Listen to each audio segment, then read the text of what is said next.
Alors bonsoir à tous, merci de vous être déplacés naturellement. Alors évidemment que le sujet est vaste quand on parle de banque centrale, de banquiers centraux. Déjà il faut partir d'un postulat, c'est qu'on ne dit pas la vérité. Je pense à Alan Greenspan qui disait que si vous avez compris ce que j'ai dit, c'est que je me suis mal exprimé. Grand banquier central dont les théories sont illustres, malheureusement funestes. Depuis 1944, 1945, avec les accords de Bretton Woods, la fin de la Seconde Guerre mondiale, la finance a pris un tournant très précis, pour ainsi dire. La finance est mondiale. Il y a un système monétaire qui est international. En réalité, il ne l'est pas du tout. Il y a une finance qui est américaine, il y a une banque centrale, il y a une réserve fédérale qui est plus que la BRI, qui est la banque centrale des banques centrales, qui est, pour ainsi dire, aux banques centrales, ce que l'auxiliaire être est au verbe, ou l'auxiliaire avoir. Là, il y en a deux, mais concernant les banques centrales, la Banque centrale européenne n'a rien à voir dans tout ça. Et depuis les années 40, la finance est basée sur un subterfuge qui consiste à imaginer qu'elle est mondiale, alors qu'en réalité, c'est une finance qui est américaine et qui est internationalisée. Et pour de multiples raisons, notamment parce qu'ils ont vécu des heures assez sombres, on le sait tous, dans une partie de l'Asie, dans une partie de l'Afrique, en Russie également, avec des structurations, des restructurations, dans beaucoup de parties du monde, de nombreux pays ont accepté les diktats, si je puis dire, américains, qui étaient fondés sur des principes assez vertueux, parce que, contrairement à ce que l'on imagine, là aussi, l'Amérique, les États-Unis sont une vraie démocratie libérale, encore aujourd'hui. L'Europe n'est pas une démocratie libérale. La France n'est pas une démocratie libérale, l'Italie non plus, l'Allemagne non plus, mais les États-Unis sont une vraie démocratie libérale. La monnaie fiduciaire au sens premier du terme, l'argent liquide circule très librement aux États-Unis. Et vous avez très peu d'aide sociale outre-Atlantique, ce qui n'est pas le cas sur le sol européen. L'origine de la déviance monétaire qui nous atteint aujourd'hui vient de l'excès d'endettement, essentiellement. Parce que cette finance a pris plusieurs tournants. Au départ, on va faire assez bref à ce sujet, tout le monde le sait, la monnaie avait un étalon. Or, le principe de Bretton Woods, rompu le 15 août 1971 par Richard Nixon dans cette fameuse déclaration, et s'ensuit les accords de la Jamaïque, 1976, les années 80-82. Et pour récapituler les dates clés, et une finance qui s'est considérablement numérisée. Parce qu'on parle souvent de financiarisation. Ce qu'il faut noter principalement, c'est la capacité de numérisation de la financiarisation. Le système obligataire contemporain n'est pas vieux d'un demi-siècle. L'acte d'endettement, évidemment, existait dans les années 70, 80, mais le système obligataire contemporain tel qu'on le connaît et tel qu'on le pratique date essentiellement des années 1990. Avec une première étape pour le moins chaotique, qui est la crise des subprimes en 2008, la crise des dettes souveraines dans la zone euro un petit peu plus tard, et quelques restructurations. Mais ce qu'il faut noter, c'est que l'endettement global représentait 100% du PIB mondial en 1970 et qui représente aujourd'hui 360% du PIB mondial. Certains organismes, les plus officiels, vous donneront 225% comme chiffre, parce qu'ils ne prennent pas en considération les sociétés non financières, mais qui sont endettées également et dont la dette contribue à paralyser, si je puis dire, ou en tout cas à alourdir le système financier. Les bilans des banques centrales n'ont cessé de croître, de grossir durant les dernières décennies et les dernières années. Celui de la BCE est arrivé qui commence à maigrir un petit peu à près de 9 000 milliards. Le système est le système financier de monnaie fiat. C'est de ce principe qu'il faut partir, je pense, pour comprendre la mécanique monétaire. C'est-à-dire que nous avons aujourd'hui un global money, qui est une monnaie dette, qui part dans le même panier. Donc la question n'est pas de savoir si vous avez des monnaies fortes ou des monnaies faibles, la question est surtout de savoir si tous les États et toutes les entreprises et tous les citoyens sont forcés, contraints et acceptent également de fonctionner avec de la monnaie traditionnelle, c'est-à-dire avec des monnaies fiat. Et à partir de là, que vous ayez du dollar, de l'euro ou de la livre sterling, c'est la même chose. C'est la monnaie la plus forte qui sera thésaurisée généralement le plus régulièrement et par le plus de monde. Mais la question des monnaies des cours des monnaies qui montent ou qui baissent n'est pas fondamentale. Le grand sujet est de savoir si nous fonctionnons tous avec un système de monnaie fiat et pour combien de temps nous fonctionnerons avec un système de monnaie fiat. Alors on parle bien souvent de la fin du dollar. On se souvient tous du président américain qui disait le dollar c'est notre monnaie, c'est votre problème, parce qu'effectivement, là aussi, en termes d'auxiliaire et de verbe, il y a eu une monnaie qui était une monnaie auxiliaire, si je puis dire, et d'autres monnaies qui étaient des monnaies verbes. Et le dollar a été, durant tout ce dernier demi-siècle, la monnaie auxiliaire. Nous avons 89 000 milliards de monnaies en circulation, si on la libelle en dollars ou en euros. C'est à peu près la même chose. C'est-à-dire qu'on a 89 trillions de monnaie circulante. Je parle ici de monnaie liquide. Les Américains ont 31 trillions, 31 000 milliards de dettes, environ 26 000 milliards de produits intérieurs bruts. Les Chinois, on peut dire presque 20 000 aujourd'hui. Nous avons 2 600 milliards environ de PIB en France, dont 60% de dépenses de l'État.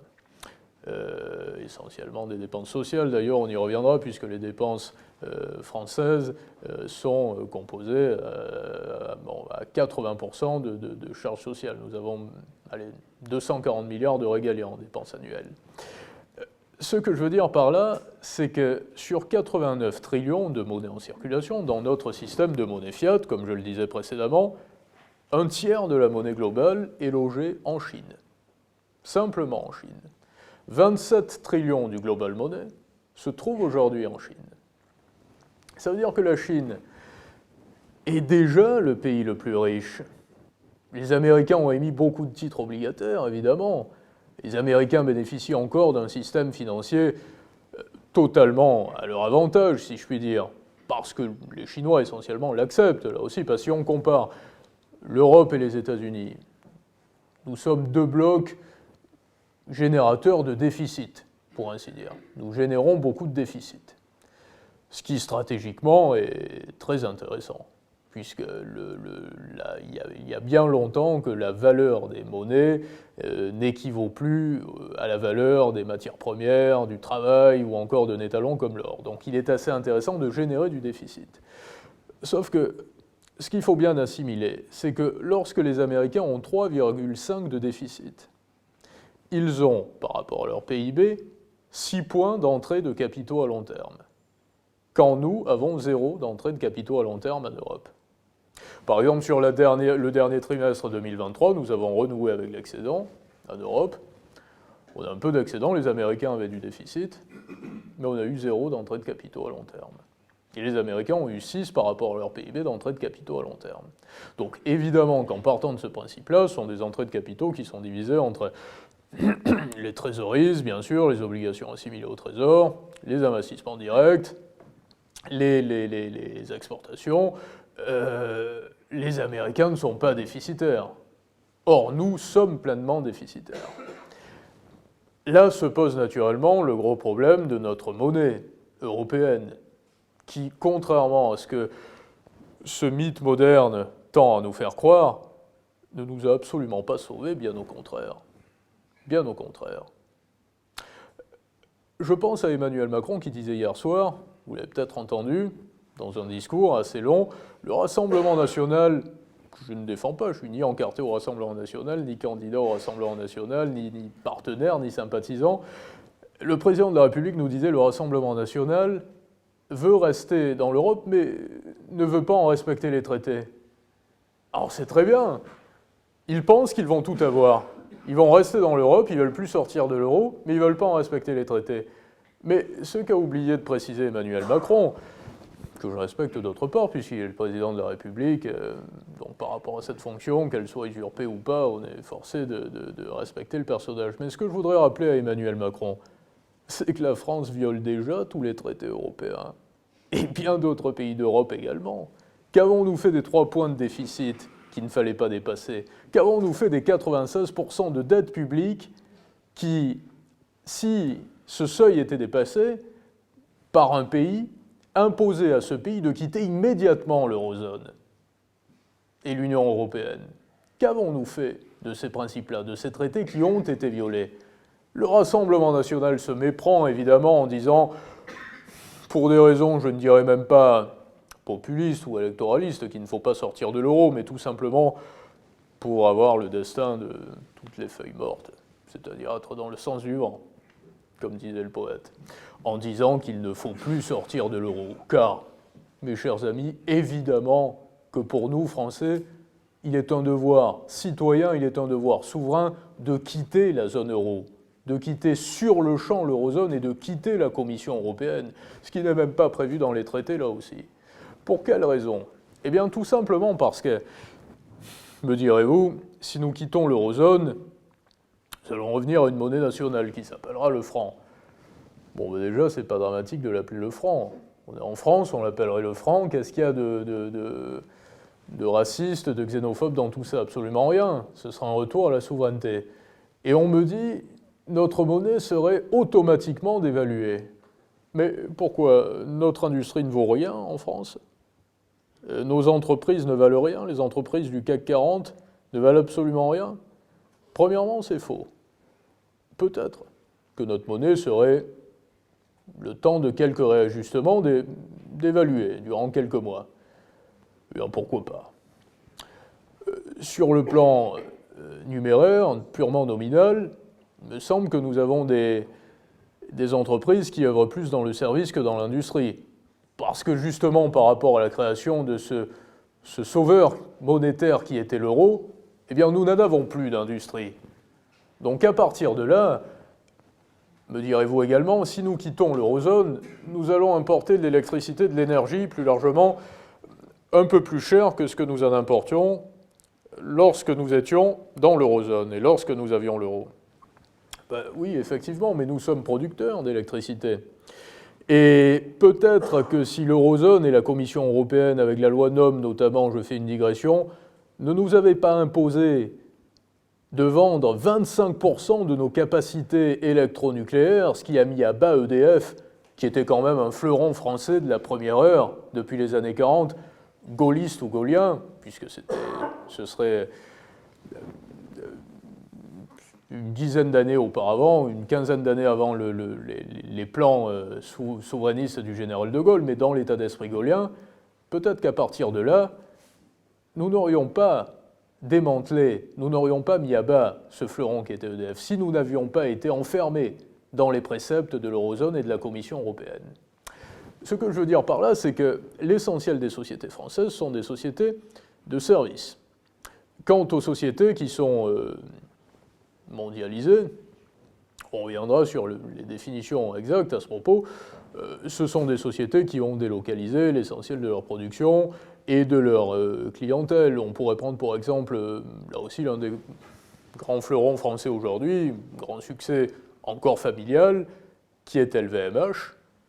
LVMH génère 40% de son chiffre d'affaires en Asie, hors Japon, et donc, quand je dis en Asie, c'est hors Moyen-Orient. Si quelques personnes se sont rendues ici à Dubaï, aux Émirats Arabes Unis, dans ces pays-là, vous apercevez bien que la clientèle des groupes de luxe, quels qu'ils soient, que ce soit Kering, LVMH ou des autres nations, est considérable. Donc l'essentiel du chiffre d'affaires, je crois que le chiffre d'affaires, si on parle de LVMH en France, doit représenter environ 4% du chiffre d'affaires global, ce qui est dérisoire. J'entends par là que ces sociétés, sur le plan purement nominal, ne seront pas perdantes d'une sortie de l'euro. Et bien au contraire, elles seront gagnantes du retour en force de notre pays, c'est-à-dire du retour viril sur la scène économique d'une grande puissance économique comme la France, qui depuis bien trop d'années est muselé. Et il appartient à notre génération, à nous tous, que l'on ait 20 ans, 30 ans, ou 70 ou 80 aujourd'hui, mais qui vivons en France, qui sommes français, de nationalité ou de papier, si on a obtenu la nationalité française, mais qui sommes français, d'incarner cette souveraineté en défendant toutes les arcanes même de la souveraineté. Qu'est-ce que la souveraineté d'une nation si elle n'est pas linguistique, monétaire et physique également? Alors, on est là pour parler de banque centrale, d'argent, de monnaie, donc on ne va pas parler des déviances physiques également, qui sont amenées par les réglementations absurdes, aberrantes et scandaleuses de la Commission européenne pour nos agriculteurs, qui sont en France pour la première fois déficitaires. Le marché agricole est déficitaire, ça n'était jamais arrivé depuis 70 ans. La France, ce grand pays, a un marché agricole qui est déficitaire. Et nombre de nos ministres, actuellement aux manettes, au pouvoir, nous disent que tout va bien, ou alors pire, plus machiavélique, que ça aurait pu aller plus mal. Et ça, c'est une théorie assez sournoise, c'est la théorie du moins pire, ou du plus pire, ou du drame que l'on a évité parce qu'on a ruiné tout le monde, mais que nous n'avions pas le choix. C'est la théorie la plus scandaleuse. 52% de la dette française est détenue par des prêteurs étrangers. En Italie, c'est beaucoup moins. Vous avez des pays comme les Japonais. Là, vous avez 10% de prêteurs étrangers, 90% de la dette qui est détenue par des prêteurs japonais. J'ai eu l'occasion, il y a quelques semaines, quelques mois, de dialoguer avec le ministre de l'économie, Bruno Le Maire, sur un plateau de télévision. Je lui ai posé une question en toute franchise, pour ainsi dire. Il s'est prêté au jeu, d'ailleurs, de répondre à cette question. Je lui ai dit, monsieur le ministre de l'économie et des finances, 52% de la dette française est détenue par des prêteurs étrangers.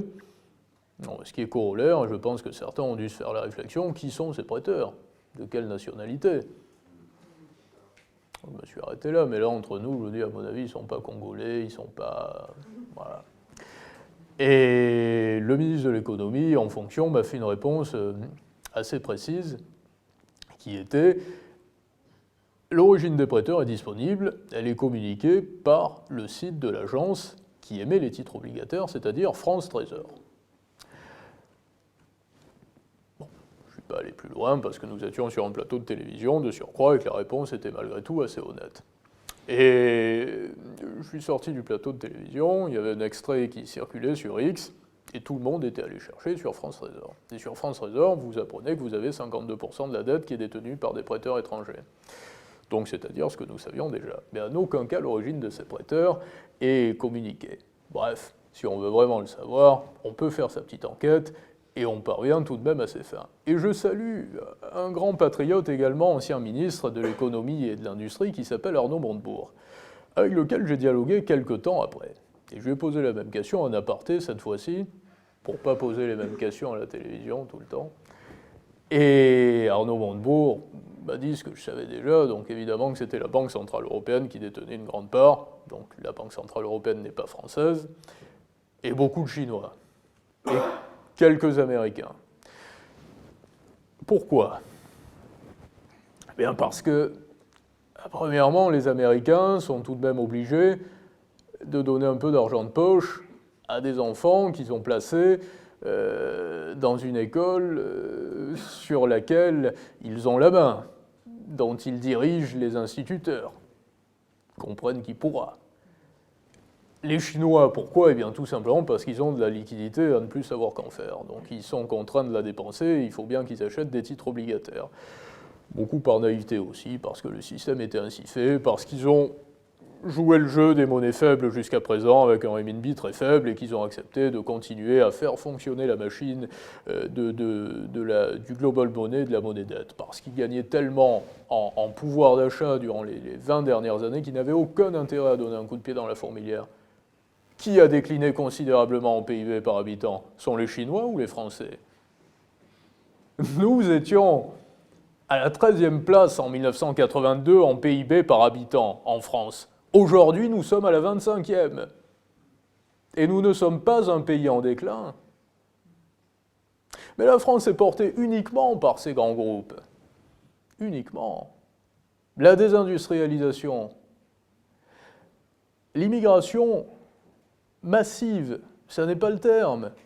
Incontrôlée, irraisonnée, serait plus juste, a conduit à une dilution extrême de l'identité française, de surcroît. Et bien sûr que nous sommes un pays en déclin. Et que c'est en partant de ce postulat qu'il faut contrebalancer et reprendre le pouvoir de notre République, de notre nation, pour que la France redevienne une grande nation, même mondialisée. Il ne s'agit pas de révolutionner le monde en étant ne serait-ce que la France, mais il s'agit de disposer à nouveau la France à la place à laquelle elle a été durant les grandes années 60, 70, d'après-guerre, et même durant des siècles. La Banque centrale européenne, qui détient donc 25% du total de notre dette française, qui dépasse aujourd'hui les 3 000 milliards, c'est-à-dire 113% environ, je crois 111 aujourd'hui du PIB, mais 3 000 milliards d'euros, a acheté massivement la dette des États européens. Est-ce qu'on peut vraiment lui reprocher? Elle a sauvé le système. Elle a, pour ainsi dire, retiré ses mains du coup d'un système que son organisme était en train d'étouffer depuis déjà plusieurs années. Je m'explique. Avec 20 années de taux d'intérêt négatifs, il apparaissait évident qu'un jour ou l'autre, il faudrait contrebalancer. Alors qu'est-ce que vous faites? Vous effacez des bilans directement lorsque vous êtes banquier central? Ou alors vous trouvez une méthode, vous achetez les titres obligataires des États membres de votre zone.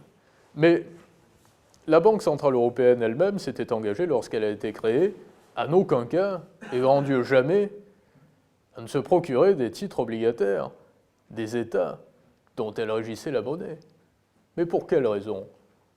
Parce qu'à partir de là, la monnaie n'est plus une monnaie. Elle devient un instrument factice, cassé, rompu.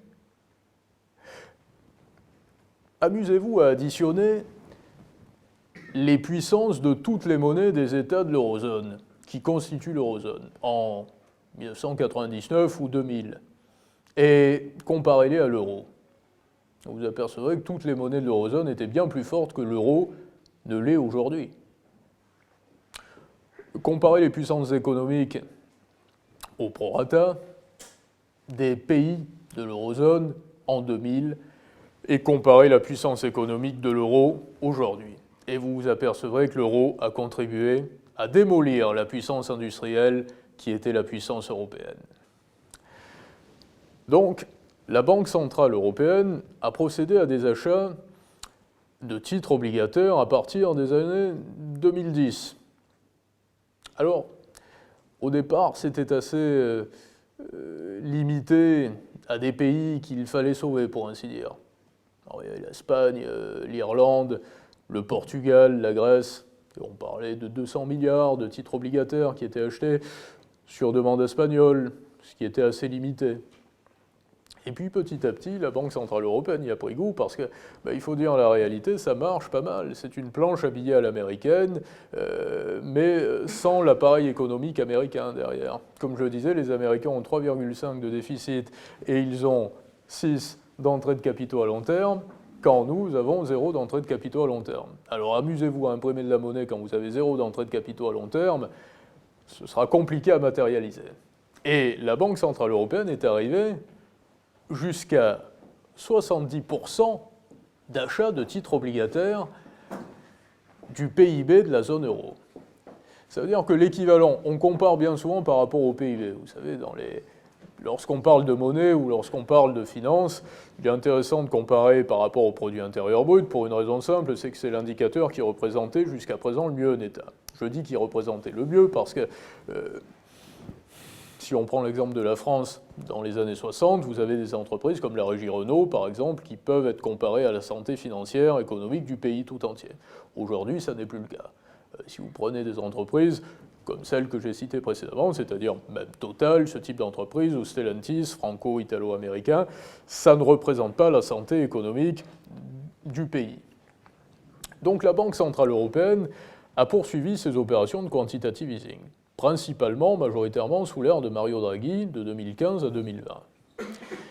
Et pour récapituler, depuis la création de l'euro, il était habituel, il était d'usage que les politiques monétaires soient, dans notre système de monnaie fiat et de banque centrale, tour à tour expansionnistes pour les grands blocs, comme les pays européens et l'Europe ou les États-Unis, et plus restrictifs. Donc de 2002 à 2008, il fallait imprimer de la monnaie parce que nous avions créé cette monnaie, nous avions créé l'euro, on a imprimé beaucoup de monnaie. En 2008, on a cessé d'imprimer de la monnaie parce qu'il y a eu les subprimes qui ont amené un climat de frilosité, ça n'est suivi la crise des dettes souveraines dans la zone euro, on a cessé d'imprimer de la monnaie, on a eu une politique beaucoup plus restrictive jusqu'en 2014-2015, et ensuite, on a opéré à une impression monétaire majoritairement par assouplissement quantitatif, c'est-à-dire par quantitative easing. Alors, il y a une théorie assez logique qui fait que si vous êtes en circuit fermé, c'est-à-dire avec un pays qui a une véritable économie, donc il y a des commerçants, il y a des entrepreneurs, il y a de jeunes couples qui travaillent, qui gagnent réellement leur vie, qui ne sont pas en formation, payés, financés par l'État et qui louent un appartement avec une aide au loyer parce qu'ils ont 4 enfants et qu'ils attendront de voir l'année prochaine. Mais ça, c'est nouveau, mais ce n'était pas le cas dans les années 70. Dans les années 70, vous aviez des jeunes couples qui achetaient une maison, qui faisaient un crédit auprès d'une banque commerciale. Et encore mieux, durant ces années-là, c'était le banquier du village ou de la commune ou de l'administration qui décidait d'accorder ou de ne pas accorder le prêt. Aujourd'hui, on est bien éloigné de tout ça. Le problème n'est même pas qu'il faille s'adresser à la succursale ou monter à Paris pour voir un banquier. Les banques commerciales ne prêtent plus pour des investissements immobiliers. Ce qu'elles ont fait massivement, pourtant, durant cette ère de taux négatifs. Donc, ce que je veux dire par là, c'est que si vous fonctionnez dans un circuit souverain, fermé, qui collabore avec d'autres États, avec des sorties de capitaux, des entrées de capitaux. Si vous imprimez de la monnaie par le biais des banques commerciales et si vous accordez des prêts bancaires, forcément, vous avez un compte pour la banque commerciale, son compte auprès de la Banque centrale dont elle régit la monnaie, donc maintenant la Banque centrale européenne, et en 2002 c'était déjà le cas et précédemment la Banque de France, qui augmente. Et bon, on procède à de la destruction monétaire lorsque le crédit est remboursé. Et la banque gagne de l'argent avec les intérêts, puisque les banques commerciales sont des entreprises, pour ainsi dire quasiment comme les autres, mais qui ont le droit de créer de la monnaie ex nihilo, à partir de rien, ce privilège que Maurice Allais, grand économiste, considérait comme semblable à l'octroi de créer de la monnaie par des faux monnayaires. Mais le principe est ainsi fait. Et cela fonctionnait plutôt bien. C'est un petit peu le principe du sacré, mais attribué à la monnaie. Il faut bien que certains aient le droit, il faut bien qu'il y ait des organismes sacrés dont il est un devoir, puisque le devoir oblige de protéger la dimension sacrée, en l'occurrence, pour que le système fonctionne. Et donc si vous fonctionnez avec ce circuit, lorsque vous créez de la monnaie, vous alimentez l'économie. Si vous alimentez l'économie, d'une part, vous allez générer une baisse de valeur de la monnaie puisque vous avez imprimé de la monnaie, vous avez généré de la monnaie. Donc vis-à-vis des autres monnaies, évidemment que votre monnaie va perdre en valeur. Mais ce qu'il faut noter, c'est que ce que vous avez amené dans l'intervalle, c'est un sentiment d'apaisement auprès de la population dont votre monnaie régit les actes, les décisions, les envies, les achats, les différentes acquisitions, que ce soit sur le plan immobilier, par exemple, ou sur le plan de la consommation. Lorsque vous imprimez de la monnaie par quantitative easing, vous faites baisser la valeur de votre monnaie, premièrement. Et d'autre part, cette monnaie n'est jamais passée dans l'économie réelle. Ça veut dire que le citoyen lambda, si je puis dire, mais même très riche, parce qu'aujourd'hui, il y a une dimension gauchiste qui consiste à dire que si vous voulez modifier un petit peu le système, c'est que vous êtes opposé aux riches. Pas du tout, la question n'est pas là. Pas une question de revenir à des théories marxistes, il faut que tout le monde soit à égalité, il ne faut plus qu'il y ait de riches ou de pauvres. Non, non, c'est pas ça. C'est pas ça. Mais il faut qu'il y ait une égalité par rapport à la possibilité, premièrement, de protéger les richesses, de protéger le sens de la propriété, et de garantir la capacité de générer du profit pour nos générations, pour les générations à venir, et pour la collectivité. Et générer de la véritable richesse. Pas générer de la richesse sur la lubie d'un bureaucrate européen ou américain, qu'importe, qui décide d'émettre des titres obligataires verts parce que ça fait bien et parce que c'est comme ça qu'il faut faire aujourd'hui, et que pendant qu'il désinguera l'industrie nucléaire, il imposera à toute une population, à tout un peuple, plus qu'un peuple européen, de financer cette lubie. Donc, de 2002 à 2008, la Banque Centrale Européenne imprime pas mal de monnaie. Elle s'arrête d'en imprimer de 2008 à 2015, 2015-2020 quantitative easing, crise du Covid, et là, en 12 mois, on passe à une inflation qui est ingérable. On monte, on prend 4% d'inflation en 12 mois. Et aujourd'hui, la situation, tendrais-je à dire, est désespérée, parce que le problème n'est même plus de contrôler notre inflation par rapport à la façon qu'on a de la quantifier. On y reviendra dans quelques temps. Mais ce que je veux dire par là, c'est qu'entre 2002 et 2020, il y a eu des périodes restrictives, et il y a eu des périodes qui ne l'étaient pas, qui étaient inflationnistes. Et pourtant, l'inflation sur le sol français se situait sensiblement entre 1 et 3%. Et bien souvent, une moyenne de 1,8%. Et la Banque Centrale Européenne, à ce moment-là, considérait qu'1,8%, c'était un petit peu trop mou, et que ce n'était pas intéressant, et qu'il fallait avoir un petit peu plus d'inflation. Parce que ne l'oublions pas tout de même, pourquoi ont été créées les banques centrales ? On parlera de la Fed ensuite, mais quelle est la mission principale d'une banque centrale ? C'est de garantir la stabilité de la monnaie. Vous avez l'impression que les monnaies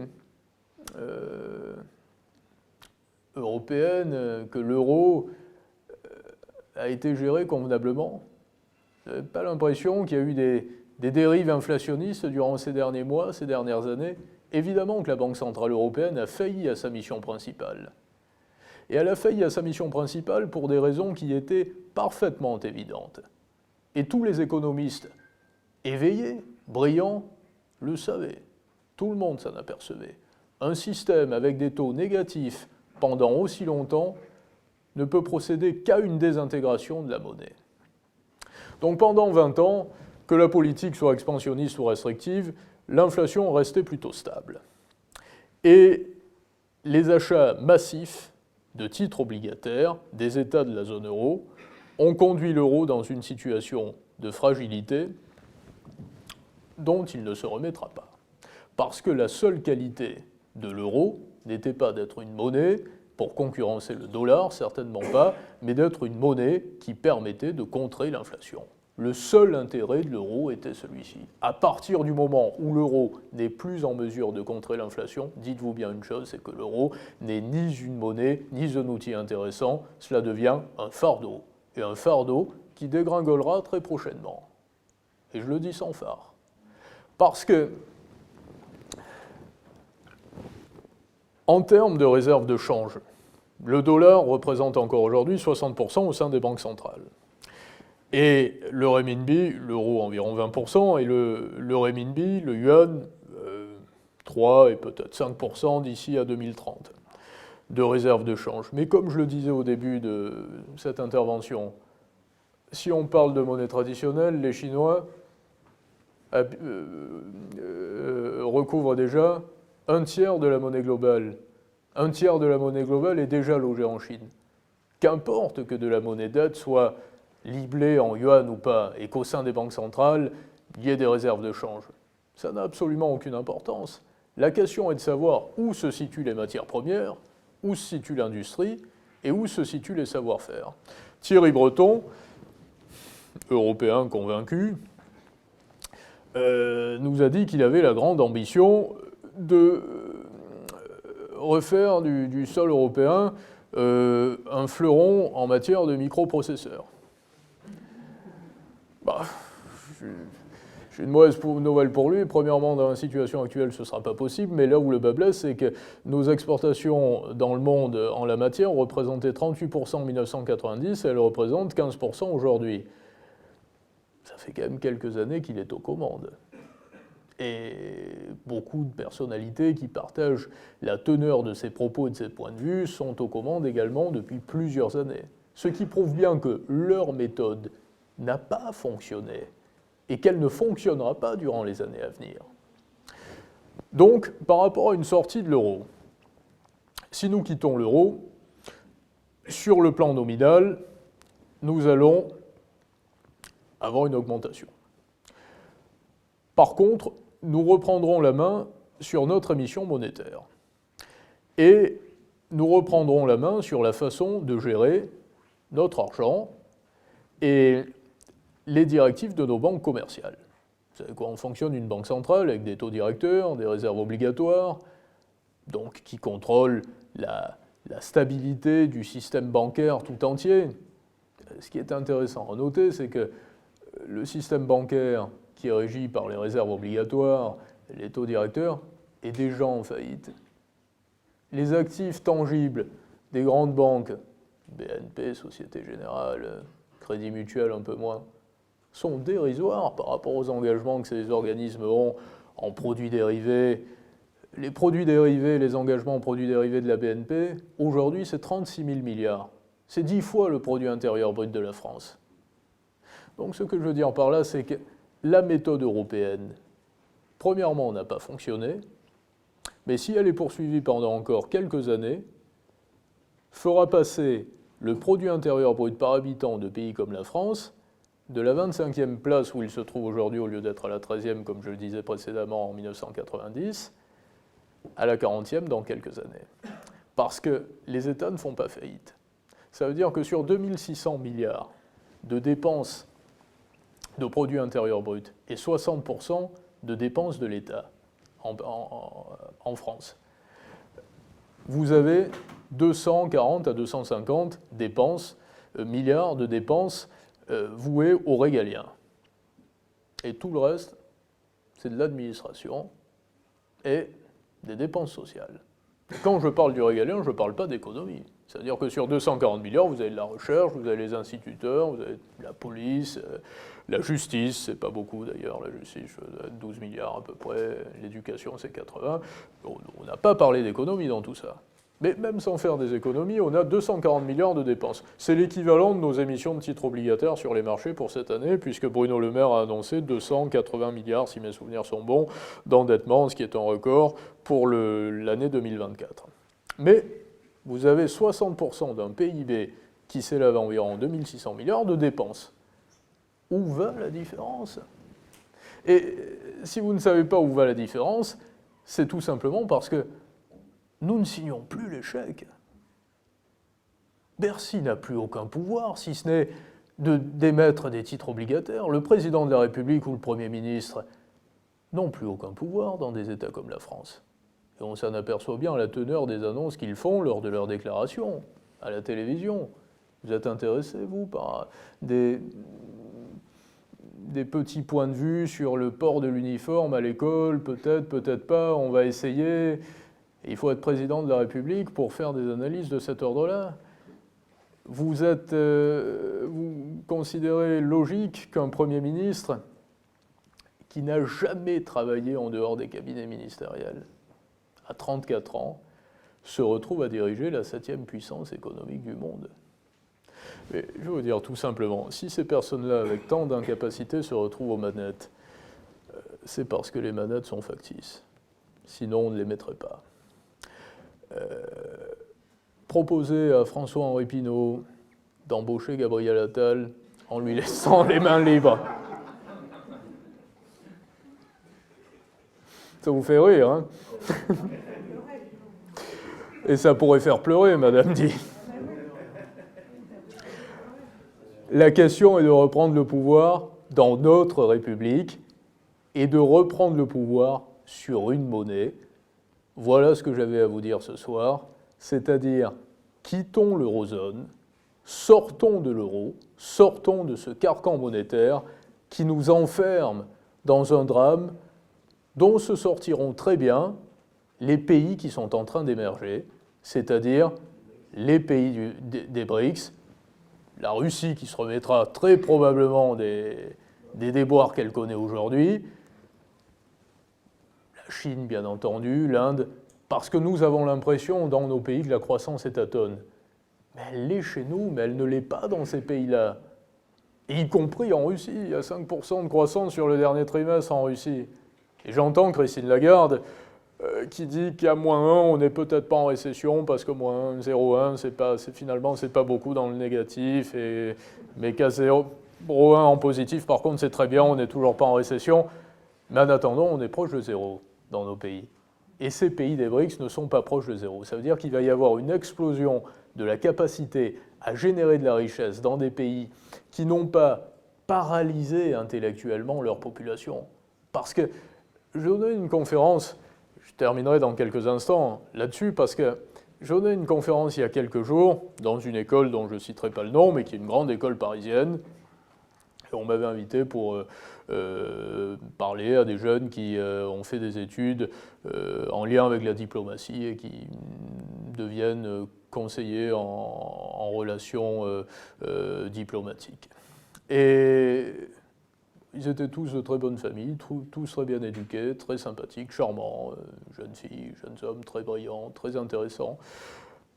Mais les pauvres, ils se retrouvent à 23 ou 24 ans, en ayant travaillé honnêtement, pendant plusieurs années, ils sont rentrés, ils ont fait leurs cours, ils ont travaillé, ils ont réussi tous leurs diplômes brillamment. Et les questions qui revenaient, quand on a fait un jeu de questions-réponses en terminant, c'est qu'est-ce qu'on a appris comme métier ? Mais qu'est-ce qu'on va faire ? Comment est-ce que vous gagnez votre vie ? Et nous étions 3, très sympathiques, et 2 personnes qui étaient à côté de moi également, à expliquer un peu comment on gagnait notre vie, ce qu'on faisait. Et ils nous disaient, mais ça, nous, c'est pas du tout ce qu'on nous a appris. Ça veut dire que dans nos pays, nous formons aujourd'hui essentiellement une élite à de faux métiers, à des métiers qui n'existent pas. On forme des jeunes à être conseillers en gestion de patrimoine, alors qu'il n'y a plus de patrimoine à gérer, et que jusqu'à présent, il y avait des lois Pinel à vendre, et que maintenant, la loi Pinel a été supprimée, donc on se demande bien ce qu'ils vont faire, et on forme des jeunes à être conseillers en relations diplomatiques, mais avec, qui plus est, une censure de la pensée qu'il faut qu'ils ne comprennent pas la réalité du monde. Parce que s'ils comprennent la réalité du monde, ça n'ira pas. Donc il ne faut absolument pas qu'ils comprennent la réalité du monde, mais par contre, on va les lâcher sur le marché de l'emploi ensuite, mais c'est absolument impossible. Évidemment que nous allons dans le mur à ce rythme-là. Donc on a 2 opportunités. Abandonner, faire un appel à l'insurrection, ça n'a pas de sens, soit par la pensée, par les conférences, par des réflexions, comme nous faisons, dire nous reprenons le contrôle de notre nation parce que nous sommes fondamentalement républicains et que nous voulons sauver notre pays. Parce que les plans qui s'offrent à nous, sans cela, sont les monnaies numériques de banque centrale, avec la Banque centrale européenne qui crée un euro numérique pour sauver le système. Pourquoi ? Parce que l'euro n'était pas numérisé jusqu'à présent. Et quand on parle de l'euro numérique, ça me fait doucement sourire, parce qu'il y a un jeu de questions-réponses sur le site de la Banque centrale européenne qui se répond à elle-même en disant « Est-ce que l'euro numérique a pour vocation de remplacer les pièces et les billets ?» Et la Banque centrale européenne se répond « Non, l'euro numérique a pour vocation de complémenter les paiements par pièces et billets. » Alors, j'aimerais que la Banque centrale européenne me confie un rapport. Je le ferai très bref, et je dirai, écoutez, j'ai une très bonne nouvelle pour vous, on a la carte bleue, et nul besoin de créer un euro numérique, donc une nouvelle structure monétaire, et les paiements seront numérisés. Vous allez passer une carte bleue sur un TPE, et il y a de la monnaie qui n'aura jamais été éditée ni en pièces, ni tapée en pièces, ni éditée en billets, qui sera totalement numérique. Et ce sera de l'euro. Et là, je poserai la question à celles et ceux qui ont pensé à créer un euro numérique, et je leur dirai, mais quel était votre but ? Vous avez voulu rendre la monnaie numérique parce que, effectivement, tout est numérique aujourd'hui, Et vous a dit qu'il fallait diviser la structure monétaire pour que certains paiements soient faits avec un euro numérique. Mais où est le sens de tout ça? Et j'ai posé la question là aussi à un ancien ministre de l'économie et des finances, brillant, patriote, qui s'appelle Alain Madelin. Et je lui ai dit ce que je viens de vous dire. Et il a souri très directement en disant « c'est une très bonne remarque que vous faites là ». Mais je pense que les banques centrales ont voulu, mot pour mot, Alain Madelin, s'habiller à la mode des crypto-monnaies. Alors, au-delà de ce que je viens de dire sur les monnaies numériques de banque centrale, dont le sens même est une hérésie, je suis très étonné de voir que d'un seul coup, parce qu'elles sont crypto, actifs ou monnaie, mais qu'on les autorise à s'appeler monnaie en tout cas, on ait eu le droit de créer des monnaies. Parce que entre l'âge de 8 et 14 ans, on a tous pensé un jour ou l'autre, et pourquoi ne pas créer sa propre monnaie? Et il y a des collectivités qui l'ont fait. Il y a une vieille théorie, influencée par les théories de la monnaie fondante, de collectivités qui ont créé des monnaies, mais ça se cantonnait aux collectivités, des coupons, mais je n'ai jamais vu une banque centrale, avant les années 2010, reconnaître quelqu'un, même pas, mais une organisation qui arrive en disant « voilà, on a créé ça, ça s'appelle le Bitcoin, et vous avez des papiers, vous êtes une SARL, une... » Qui l'a créé? Ne cherchez pas à comprendre, mais on voudrait que vous nous validiez ça, et que ce soit reconnu par la Banque centrale. Et la Banque centrale accepte. Donc ce que je veux dire par là, c'est que Bitcoin, on n'est pas vraiment sûr du créateur. On ne sait pas s'il existe ou s'il n'existe pas. On ne connaît pas la structure juridique. Mais la Banque centrale reconnaît Bitcoin. Alors là, déjà, il y a quelque chose qui me dépasse. Je discute il y a quelques mois avec le vice-président, qui est en passe de passer président d'un pays qui s'appelle le Salvador. Très sympathique, garçon charmant, vraiment, il était avec son assistant, très très sympathique, un traducteur. Je lui dis, mais avec qui communiquez-vous, puisque vous avez reconnu le Bitcoin comme monnaie nationale, en plus du dollar, lorsqu'il n'y a pas de décideur? Il n'y a pas de décideur. Je lui dis, mais vous signez des documents quand même, parce que si on a un problème avec une banque centrale, il y a des bilans, il y a les banques centrales, ça existe, il y a des personnes qui sont aux manettes. Ils ne sont pas efficaces, ne sont pas les bons, il faudra les changer, le sujet n'est pas là, mais il y a des personnes qui sont responsables. Et là, sur les crypto-monnaies, vous n'avez pas de responsable. Et malgré tout, les banques centrales les reconnaissent. Ça veut dire que les banques centrales ont reconnu très ouvertement, et elles mériteraient qu'on leur demande de s'expliquer à ce propos, de faire entrer dans la bergerie le tremplin vers toutes les formes de fraude. Parce que lorsque vous passiez avec des tonnes d'or à l'aéroport, des liasses de billets, des Rolex, vous sonniez au portique. Lorsque vous passez avec une clé Ledger de Russie à l'Europe, vous ne sonnez pas au portique. Et vous pouvez faire sortir, en achetant une crypto-monnaie et une autre crypto-monnaie, des dizaines de milliers d'euros, des centaines de milliers d'euros ou des millions de dollars ou d'euros. Donc les banques centrales elles-mêmes sont en train de nous dire qu'elles ont validé la création de monnaies parallèles, alors que le sens même du système que j'évoquais précédemment, qui est un système de monnaie fiat, était qu'il était fermé et qu'il était garanti par un privilège accordé à quelques États souverains au départ, qui avaient également des organismes émetteurs de monnaie. Alors après, ils étaient plus souverains, mais il y avait des blocs qui étaient des blocs émetteurs de monnaie, comme la Banque centrale européenne et l'eurozone. Ce que vous dites est intéressant par rapport aux compagnies d'assurance et aux organismes bancaires, et je ferai une digression. Je parlais du quantitative easing, donc sur la dette totale française, sur les 3 000 milliards, vous avez 25% du total à la Banque centrale européenne. Et ce qu'il faut noter, c'est que dans les opérations de quantitative easing, les Européens, la BCE, a traité essentiellement avec des organismes bancaires, alors que la Fed a traité essentiellement avec des compagnies d'assurance ou des fonds. Ce qui s'est avéré être beaucoup plus efficace. La méthode américaine, en la matière, a été beaucoup plus efficace que la méthode européenne.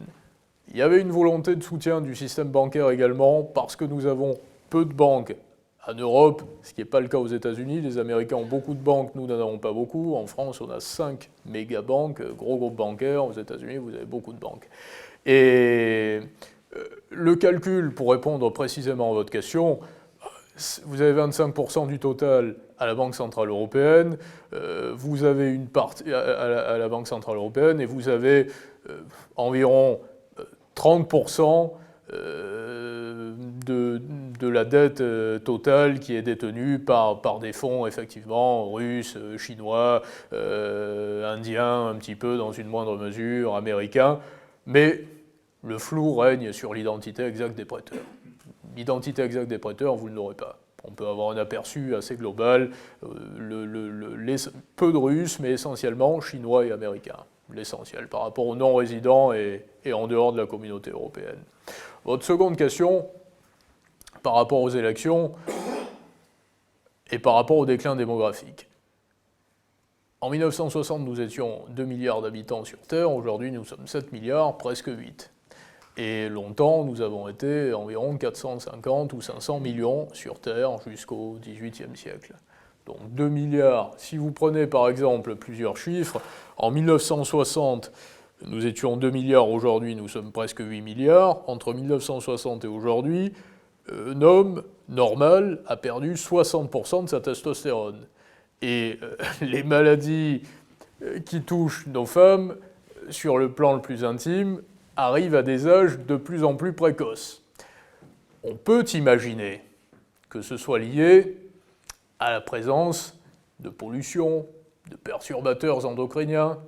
Alors c'est bien parce que là aussi j'entendais le président de la République hier, le problème n'est pas qu'il n'ait pas d'enfants, c'est pas la question, dire qu'il fallait relancer la natalité parce qu'on avait des problèmes de fertilité en France.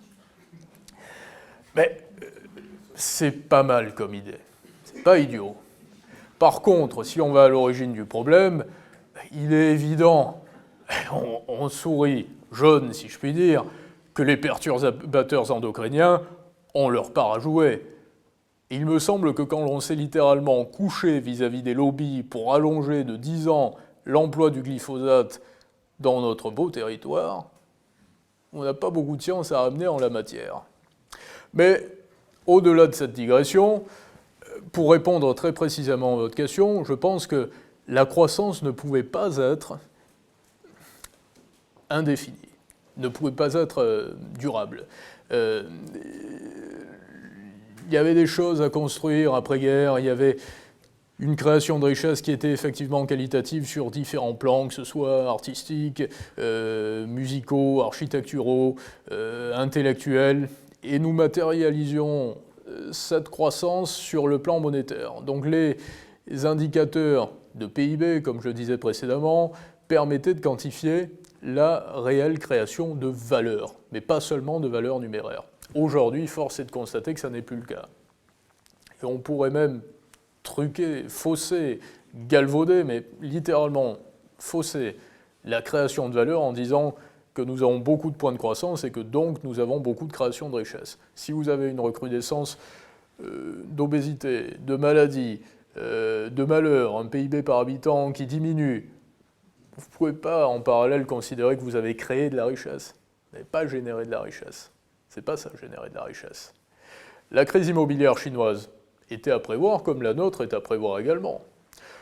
Quant à certains économistes brillants d'autre part, et que je salue au passage, Charles Gave par exemple, qui fait référence à ça assez régulièrement, et qui est un personnage brillant dont je partage beaucoup de points de vue et d'opinions, qui est brillantissime, dit « Nous ne faisons plus assez d'enfants ». La question n'est pas là non plus. On ne peut pas considérer qu'il faille faire des enfants pour occuper un parc immobilier, que ce soit en Chine ou en France. Il était évident qu'un jour ou l'autre, il faudrait cesser de construire des bâtiments ou de faire grossir ou d'augmenter le nombre d'habitants sur cette planète. Donc la crise immobilière chinoise était à prévoir, comme une crise immobilière est à prévoir ici. Pour faire un petit topo très factuel sur l'immobilier, parce que ça intéresse tout le monde, et vous donner mon point de vue, il y a des places partout dans le monde, que ce soit Saint-Tropez, Marbella, sur les côtes turques, Miami, Santa Monica, Los Angeles, qui ne décoteront jamais. Et au contraire, cet immobilier-là, mais pas tout l'immobilier, mais cet immobilier-là, représente le véritable étalon monétaire. Ça veut dire que quel que soit l'appareil monétaire qui apparaîtra durant les années à venir, dans ces parties du globe, ou pour la monnaie globale, pour le système de monnaie traditionnel, cet immobilier représentera l'étalon monétaire. Donc si vous investissez dans une maison sur la côte à 800 000 euros à Saint-Tropez ou à Ramatuelle, vous prenez aucun risque. Par contre, si vous investissez dans un appartement très peu enchanteur dans une partie de Paris, parce que dans cette partie-là, en périphérie, vous êtes en zone tendue et qu'on vous a dit que vous allez bénéficier d'une aide de l'État si vous louez à un réfugié, là, vous avez du souci à vous faire. Donc évidemment qu'il y aura des crises de l'immobilier dans des pays où on a créé des zones dortoirs. Pour répondre à la question à l'envers, sur Bitcoin, tout simplement, ne serait-ce que par le seul fait de légaliser des plateformes d'exchange et de les reconnaître, elles autorisent une monnaie qui est présentée comme telle, alors que cette monnaie n'est représentée par absolument aucune société. Ce que je voulais dire, ah si, elles ont absolument le choix. Vous êtes, une banque centrale n'est pas forcée de reconnaître une structure, pour ainsi dire, qui est semblable à la sienne, parce que la banque centrale est particulière en ce sens qu'elle n'est pas une institution, elle n'est pas un organisme, elle n'est pas une association, elle n'est rien de tout ça. Et ça, c'est particulier, c'est le seul organisme, justement, qui n'est même pas un organisme, mais qui est encore plus que cela, ou encore plus général. Et Bitcoin, c'est un petit peu la même chose, sauf que c'est parfaitement illégal. Comme je disais précédemment, si vous créez une SARL en 1980 en disant « je crée une monnaie avec un système pyramidal », vous appelez Bernard Madoff et vous êtes condamné à 120 ans de prison. Et avec Bitcoin, vous n'avez pas de nom, c'est Satoshi Nakamoto, vous ne le connaissez pas, vous n'avez pas de structure juridique, mais vous êtes reconnu par une plateforme d'échange qui est reconnue par une banque centrale. C'est là où je considère qu'il y a une méprise assez inouïe, sans précédent. Alors par rapport à l'étalon or, vous avez tout à fait raison, parce que tout le monde y pense. Et même Jacques Sapir en parlera mieux que moi d'ailleurs, puisque il est spécialiste de la question russe, et c'était un média russe parallèle, mais pas très officiel, qui avait énoncé, juste avant le sommet du 22 au 24 août à Johannesburg, des BRICS, qu'une nouvelle monnaie commune serait créée avec un étalon or. Et un étalon à l'or et à un panier de devises et de matières premières, si on exclut l'or, qui est également une matière première, mais un petit peu différente des autres. Premièrement, la question, j'avais fait une émission avec un personnage que je salue qui s'appelle Mathieu Faraco, qui a une agence de finance qui s'appelle Libre et Riche, une chaîne YouTube qui fait un carton, qui a plus de 200 000 abonnés, qui est présent ici ce soir, et dans laquelle nous parlions de la monnaie BRICS.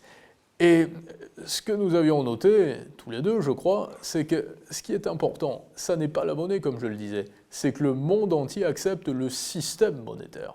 Ça veut dire que si vous créez une monnaie en disant « cette monnaie a telle valeur par rapport à l'or », mais que de l'autre côté, on n'accepte pas que toutes les monnaies soient à nouveau adossées à un étalon, qui soit l'or ou un panier de devises. Ça n'a absolument aucune valeur. Donc la question est surtout de savoir ce qui va se passer du point de vue de la finance internationale et des monnaies. La Russie, par exemple, a été, on va dire, fair play n'est pas le mot juste, mais a essayé de temporiser par rapport au gel d'avoir au sein des banques centrales. Il y a des centaines de milliards qui ont été gelés suite aux sanctions occidentales, et pourtant la Russie n'est pas sortie du système de la finance internationale, parce que la finance, comme je le disais, occidentale internationalisée, fait encore foi dans le monde entier. Pour combien de temps? On peut se poser la question. Et de quelle façon les nouveaux échanges vont s'établir? Ce qui est intéressant de noter également, c'est avec qui? Parce que vous avez plusieurs groupes. Vous avez des sociétés qui sont des multinationales, de très grands groupes, ce qui n'existait pas dans les années même 50, à l'époque où les plus grandes fortunes étaient Rockefeller et d'autres, vous n'aviez pas de groupe aussi puissant que les groupes que nous connaissons aujourd'hui. Vous avez des citoyens également, beaucoup plus nombreux qu'auparavant. Vous avez des capacités de numérisation partout dans le monde, et vous avez des États qui ont pris des engagements considérables. Les crypto-monnaies existent, comme on le disait. Et vous avez beaucoup de gens qui travaillent, mais dont le salaire ne permet plus de vivre correctement. Vous avez des systèmes de troc qui se sont établis. Vous avez des gens qui sont logés, qui ont des... Vous avez beaucoup de personnes également dont le loyer est financé par l'endettement des États. Donc déjà, si vous prenez ces citoyens, s'ils se retrouvent avec des oppositions administratives à répétition sur des comptes bancaires, ils vont peut-être fonctionner plutôt qu'avec de l'argent liquide, mais avec des crypto-monnaies, comme ils auraient fait précédemment avec de l'argent liquide. C'est-à-dire que les crypto-monnaies vont devenir un peu le liquide du citoyen. Ça, c'est une éventualité. Mais vous avez les États également. Les États fonctionnent toujours uniquement avec des monnaies fiat. Il y a les monnaies numériques de banque centrale qui vont apparaître. Les banques centrales ont émis l'idée, suggéré, que ces monnaies numériques de banque centrale auront un plafond de détention pour chaque individu qui s'établirait environ à 12 000 euros. C'est pas décidé encore, c'est pas sûr, mais c'est ce que dit la Banque Centrale Européenne. Donc, avec un plafond à 12 000 euros, on imagine bien que ce ne sont pas des multimillionnaires qui vont s'intéresser aux monnaies numériques de banque centrale, mais que ça va peut-être devenir la monnaie des allocations. Et là, ça apportera peut-être une solution à l'endettement des États, parce que si la Banque centrale directement accorde des... même pas des prêts, mais en tout cas charge des comptes qu'elle ouvrirait pour la population, pour des citoyennes et des citoyens au sein même de son organisme, ce qui est sans précédent, puisque la Banque centrale a uniquement des comptes de banque commerciale aujourd'hui, mais pas de comptes privés de citoyens. Il y a des aides sociales qui pourront être versées directement par la Commission européenne, si ce que j'appelle de mes voeux n'est pas exécuté et que nous restons dans l'euro. Et à partir de là, les États comme la France, qui seraient peut-être en situation d'équivalent de surendettement, ne seraient plus contraints d'avoir des dépenses sociales aussi élevées, parce que la Banque centrale elle-même distribuerait directement l'équivalent de chèques alimentaires ou de chèques logement à une partie de la population, avec de la monnaie numérique. Donc ça, c'est envisageable. Et pour répondre à votre question assez globalement, je vois la teneur de votre propos, vraisemblablement, nous nous dirigeons, on ne peut pas faire de politique fiction à 30 ans, mais plutôt vers une période de chaos monétaire durant la décennie à venir, que de prise de conscience qui conduirait à dire, bon, on arrête les déviances, on arrête de créer uniquement de la monnaie dette, 2 $ sur 3 aujourd'hui, selon le dernier rapport de la BRI, sont créés en dehors des États-Unis. Et le dollar, qui est encore la monnaie de référence, effectivement, repose uniquement sur le fait qu'il y a énormément de titres qui sont libellés en dollars aujourd'hui. Et je ne crois pas qu'il y ait une prise de conscience qui consiste à dire on arrête ces déviances d'excès d'endettement, de numérisation, de financiarisation, et on refixe à nouveau un étalon sur la monnaie. Je ne pense pas. Pour rebondir sur ce que vous dites, et là où vous avez raison justement, et ça corrobore mes propos par rapport à la grandeur du pays, notre pays est un grand pays. C'est l'appareil dans lequel nous sommes enfermés aujourd'hui qui sanctionne la créativité, la possibilité d'entreprendre. L'investissement productif a été réduit à 0 par rapport au taux d'intérêt négatif de la zone euro. C'est-à-dire que l'impression monétaire qui a eu lieu a eu pour objet justement de faire grossir le bilan, mais certainement pas de générer de la productivité. Mais évidemment qu'en ayant la possibilité d'agir réellement et d'une façon souveraine, la France est le grand pays que vous décrivez. Sur la création de la Fed, effectivement, j'aurais dû en parler, or on n'a jamais le temps de tout aborder, mais le sujet est prépondérant parce que la première vraie banque centrale sous sa forme moderne, c'est la Réserve fédérale, qui mélangeait à sa création, effectivement, vous l'avez souligné monsieur, des intérêts privés et des intérêts publics. Sauf que la grande différence entre la Fed dès sa création encore aujourd'hui et d'autres banques centrales, comme surtout la Banque Centrale Européenne, justement, qui n'est pas une banque centrale d'un État fédéral, puisque l'Europe n'est pas un État fédéral, c'est que la Banque Centrale Européenne a pour mission de garantir la stabilité de sa monnaie, mais elle n'a pas pour mission la prospérité des entreprises de sa zone économique. Alors que la Fed collabore avec le gouvernement américain, avec l'administration Biden actuellement, et précédemment avec les autres présidents, avec la CIA également, pour que tout se passe convenablement pour la grandeur des États-Unis et uniquement des États-Unis. Et ça, premièrement, ça fait toute la différence. Alors, lorsque la Fed a été créée, il y avait des problèmes de lutte de classe également aux États-Unis. Ça, c'est une réalité. Et je n'ai même pas voulu aborder, je le disais un peu en plaisantant, justement, au cours de cette intervention, la question des luttes de classe, parce que c'est un problème d'ordre politique, qui est prépondérant également.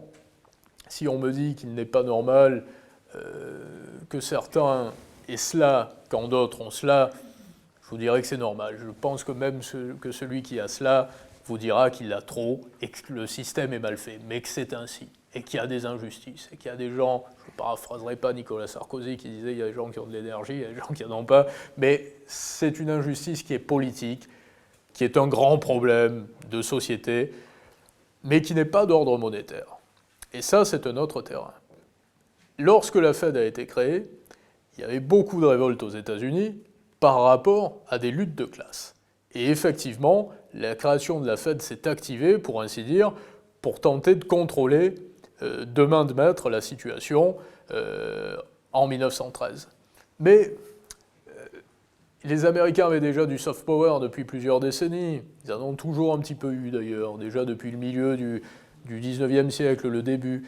Et ça s'est accru. Et ils ont réellement gagné en puissance sur le monde entier. Après-guerre, avec Bretton Woods, c'est une certitude.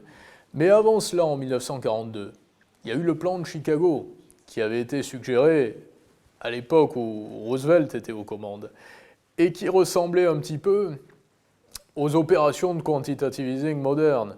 Parce que le quantitative easing que j'ai régulièrement convoqué lors de cette intervention, parce qu'il est le grand problème de notre temps sur le plan monétaire, a fait son apparition en 2000 chez les Japonais, qui ont cessé cela 5-6 ans avant d'y revenir, avant d'y revenir quelques années plus tard, parce qu'ils avaient une inflation qui était incontrôlée, incontrôlable.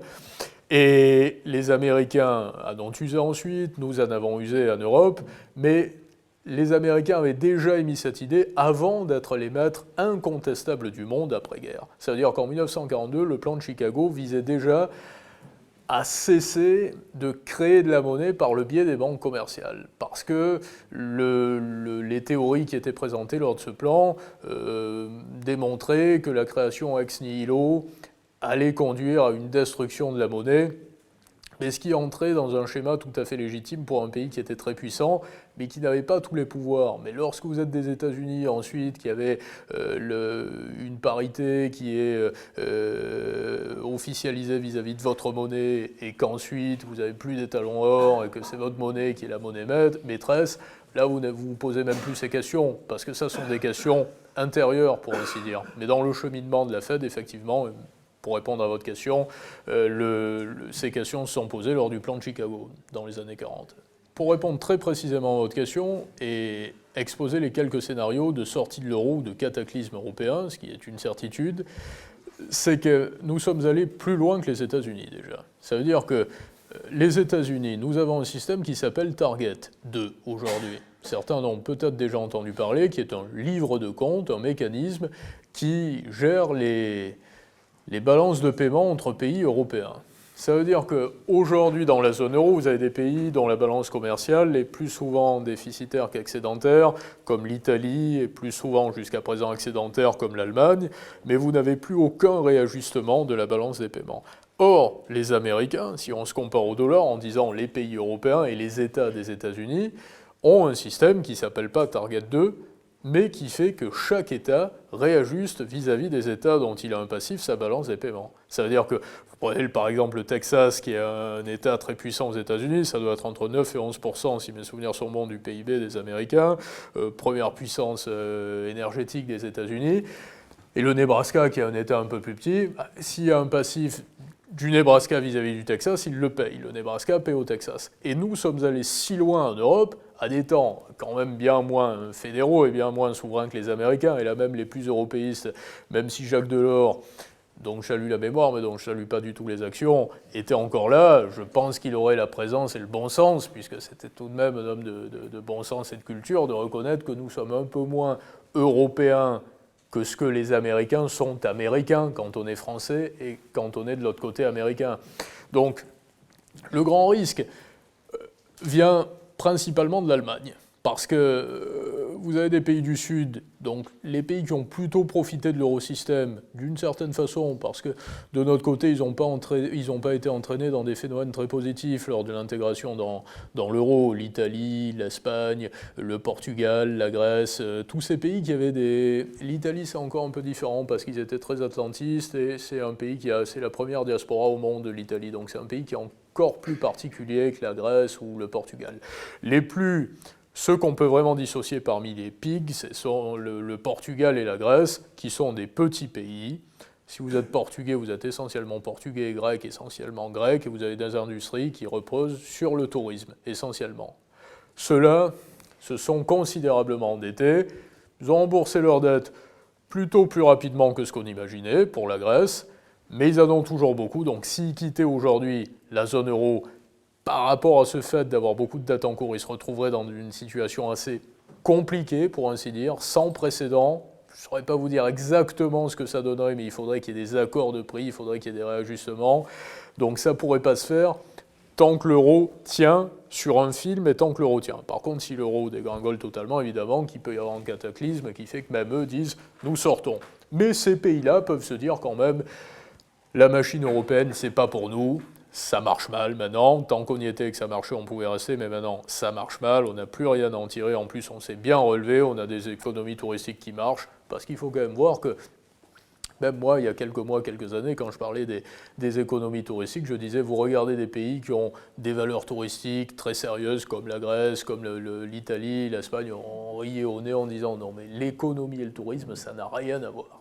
Économie, vous avez des usines, vous avez de l'industrie, vous avez de la chimie, vous avez des sociétés, vous n'avez pas de tourisme. C'est pas... Et là, aujourd'hui, on voit que les seuls pays de l'eurozone quand même qui font de la croissance sont les pays touristiques. Et ils font leur croissance uniquement par rapport au tourisme. Et l'Allemagne est en récession parce qu'elle a fait de mauvais choix énergétiques également. Et pour d'autres raisons, la France, pour des raisons que là, ce serait trop long à évoquer. Et donc, premièrement, il peut y avoir ces pays qui sortent en se disant « nous, on a des situations plutôt stables, on va se débrouiller seul, on préfère sortir maintenant ». Et de notre côté, vous avez l'Allemagne qui peut se dire « on n'a pas de problème d'industrie, on a un problème purement politique, on a fait de mauvais choix, effectivement, sur le plan énergétique durant ces dernières années, donc en solutionnant ces problèmes politiques, nous allons nous relever, c'est une certitude. Sauf que si nous restons dans l'euro, nous allons continuer à financer la machine européenne. Donc nous préférons quitter l'euro. » Si on fait un peu de psychologie de bazar, si je puis dire. Mais c'est important la psychologie. Les Russes ne réagissent pas comme des Français. Les Italiens ne réagissent pas comme des Allemands. C'est tout à fait dans l'état d'esprit allemand de quitter à brûle-pourpoint, de but en blanc, au bord du précipice, le système européen et de dire « nous, on arrête ». Et si vous ne voulez pas qu'on dise ouvertement qu'on arrête, on fait ce qu'on fait déjà maintenant, c'est-à-dire qu'on n'accepte plus qu'un euro vaille 1 pour 1 qui soit émis en Italie ou chez nous en Allemagne, mais on n'accepte plus rien, on veut qu'on réajuste la balance des paiements entre tous les pays, mais on arrête tout le système européen. Donc si vous voulez, on garde l'euro, on dit qu'il y a toujours tout ça, on garde la Banque Centrale Européenne, mais on arrête le système commun, collectif, on laisse tomber.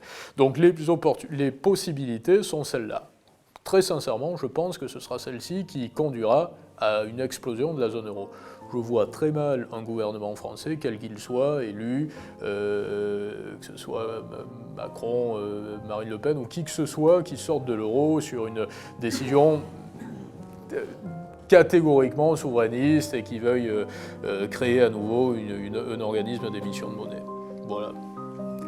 Merci de m'avoir écouté. Thank you.